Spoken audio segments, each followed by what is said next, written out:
Aujourd'hui, j'aimerais partager avec vous une méthode que j'ai utilisée pendant 25 ans comme expert de redressement d'entreprise pour les multinationales et pour les petites sociétés. C'était une méthode que j'ai utilisée aussi bien avec mes clients que personnellement et qui permet à réaliser les résultats fabuleux. Mes petits mots, mes petits secrets pour vos grands succès sont Viseo, commencer petite, célébrer et continuer. Donc, la première partie est Viseo. Ça veut dire que nous devons fixer un objectif audacieux, personnel ou professionnel. Beaucoup de gens n'aiment pas faire ça et me disent souvent que je ne suis pas sûr de pouvoir y arriver. Et il y a deux problèmes avec ça. Le premier, qui ne risque rien, n'a rien. Et le deuxième est que vous pouvez tous faire beaucoup plus que ce que... Ça, c'est difficile pour moi de dire. Je suis anglais. Je fais encore. Que ce que vous pensez possible. Par exemple, le record pour courir un marathon chaque jour après jour, c'était de 51 en 2008.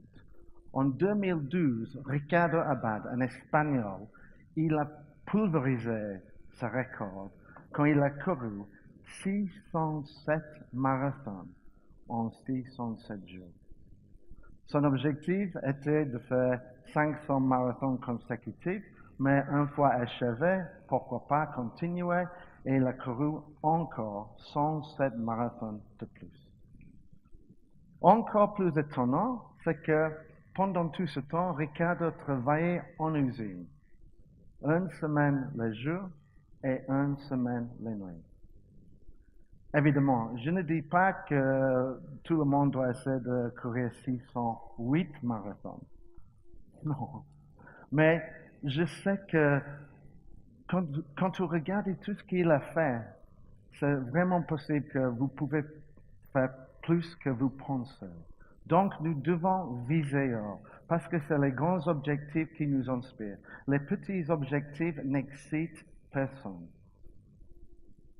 On doit avoir un sentiment d'accomplissement, un véritable défi qui nous fait dire que ça sera formidable quand nous avons le fait. Mais je sais aussi que les grands objectifs peuvent être effrayants. Mais Richard Branson dit que si vos buts ne sont pas effrayants, ils sont trop petits. Nous devons, pour avoir un peu peur, c'est bien, nous devons efforcer de nous de quitter nos zones de confort. Ces zones ne sont pas nos amis. C'est les zones de médiocrité. Nous devons viser haut. Mon plus grand but, objectif préféré, a été fixé par John F. Kennedy en 1951, quand il a dit, par la fin de cette décennie, nous poserons un homme sur la Lune. C'était un objectif merveilleux. C'était un objectif qui inspire une génération, une nation et probablement le monde. Et c'est seulement les grands objectifs qui peuvent faire ça. Et que j'adore de cet objectif, c'était la clarté de sa définition. C'était pas juste poser un homme sur la Lune, mais aussi de le ramener en toute sécurité. Un aspect que je suis sûr a ravi les astronautes. Souvent, mes clients me disent, mais si nous fixons un objectif tellement haut et nous ne savons pas comment y arriver, et je réponds directement que quand JFK a inscrit ce but magnifique, il n'avait aucune idée du comment. Comment je le sais? Parce qu'à cette période, une grande partie de la technologie nécessaire n'existait pas. Donc, nous devons viser haut, mais ne soyez pas trop agressifs avec le timing. Donnez-vous assez de temps pour réussir. Prochaine étape est de commencer à réaliser le but.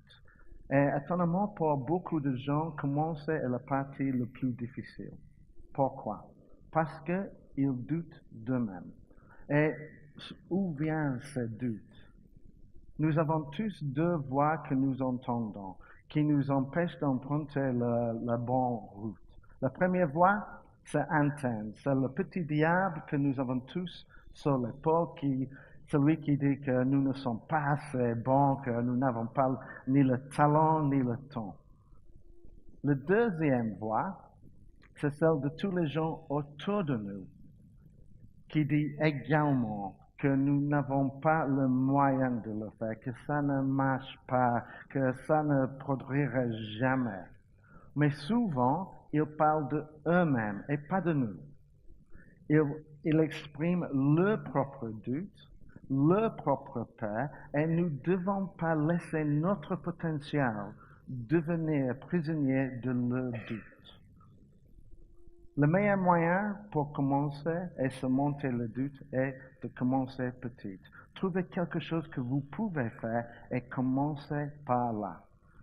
Quand j'ai décidé de faire mon premier marathon à l'âge de 52, mes deux meilleurs amis m'ont dit que je suis trop vieille, trop grand, et pas en bonne forme pour le faire. Et peut-être ils ont raison.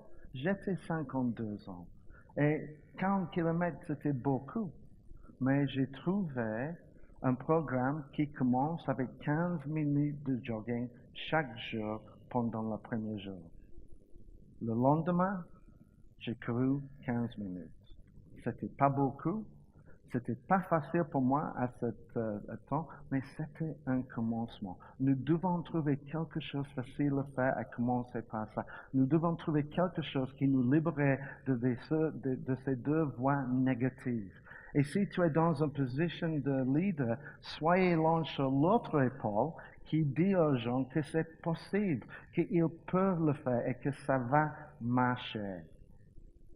Souvent, mes clients, ils sont dépassés. Ils veulent accomplir leur but, mais ils ne savent comment y arriver ou ils ne savent pas où de commencer. Et un bon ami m'a donné ce conseil pour nettoyer après une grande fête. Elle a dit, peu importe la taille du descente, toujours commencez par les couverts. Exactement. Pourquoi les couverts? Ils ont quelque chose de spécial? Elle m'a répondu non. Mais quand tu commences toujours par le couvert, ça te donne un point de départ. Il ne faut plus réfléchir. Ça devient un réflexe et tu commences automatiquement. Quand on commence, les choses s'enchaînent. So, nous devons trouver nos points de départ. Il faut passer de la pensée à l'action. Et le meilleur moyen de faire ça, c'est trouver quelque chose de facile et commencer avec ça. Prochaine étape, c'est célébrer. Je dois le souligner l'importance de célébration et le rôle essentiel sur le chemin de votre succès. Nous devons, c'est un fait que qui est reconnu se répète. Et nous devons commencer à célébrer et reconnaître les petits succès au début, car c'est celui qui nous motive et qui crée une dynamique positive. Et quand je dis ça dans les grandes entreprises, ils me disent que je me trompe et qu'ils attendaient que le but soit atteint pour le célébrer. Et si je le demandais, et combien de grands succès vous avez célébrés dans le passé, ils grattent la tête en disant pas beaucoup. Et ça ne me tombe pas.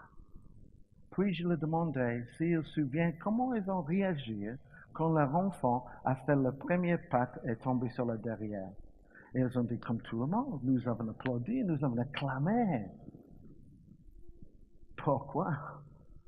C'est pas comme l'enfant a battu le record du monde de 100 mètres ou a couru un marathon et quand ils essaient de se justifier, on dit que mais c'est le premier pas et je voudrais les encourager à répéter l'effort, continuer encore et encore parce que c'est comme ça que nous apprenons à marcher, ensuite courir et peut-être même un jour courir un marathon.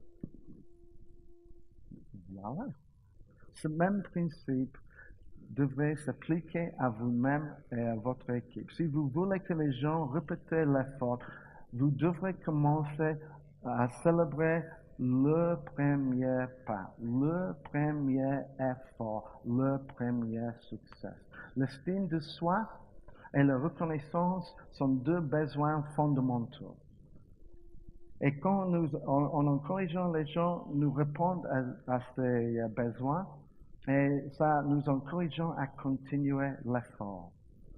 Vous devrez commencer à reconnaître le premier effort, le premier succès. Et en rehaussant constamment la barre de reconnaissance, la performance suivra. La dernière partie de cette méthode consiste simplement de continuer. La plus grande qualité que nous pouvons développer pour nous-mêmes, c'est la persistance. Pourquoi? Parce que persistance, c'est un multiplicateur de talent. Et souvent, les grands succès sont seulement une accumulation de petits succès. Et c'est la persistance qui déterminera la taille de ce succès. Avec certains de nos buts, ce n'est pas nécessaire d'améliorer ni augmenter l'effort, seulement le répéter. Comment je le fais? Parce que quand les gens apprennent que j'ai écrit 1200 articles sur leadership dans 4 ans, ils me demandent comment c'est possible. Ma réponse est simple. J'ai écrit un article qui ne prend pas beaucoup d'efforts, mais je le fais depuis 1200 jours. Facile, hein? C'est pas un seul effort qui nous permet d'atteindre nos buts, c'est le somme de tous les petits efforts qui nous donneront la possibilité de réaliser les grandes choses. La répétition peut améliorer et augmenter l'effort. Et mon histoire préférée de ce sujet vient de Derek Sivers qui parle d'un groupe de poterie divisé en 2 groupes. Premier groupe, la note serait basée sur une pièce impeccable. Deuxième groupe, la note est basée sur le nombre de pièces produites. Premier groupe, jugé par qualité. Deuxième groupe, par quantité. À la fin de le trimestre, le résultat fut surprenant. Le meilleur poterie est fabriqué pas par le premier groupe qui a comme but la qualité, mais par le deuxième groupe qui ont fabriqué beaucoup de pots à améliorer automatiquement. Ils ont appris à perfectionner leur technique en travaillant. Les petites améliorations, c'est la somme de les petites améliorations qui peut nous aider à arriver à les grands succès. Donc, visio, car ce sont les grands objectifs qui nous inspirent. Commencez petit, trouvez quelque chose que vous pouvez faire pour éliminer vos doutes. Célébrez, car ce qui est reconnu est répété et ça crée une dynamique positive. Et finalement, continuez, parce que la persistance est un multiplicateur de talent et souvent les grands succès sont une accumulation de petits succès. Visio, commencez petit, célébrez, continuez. Ils sont mes petits secrets pour vos succès.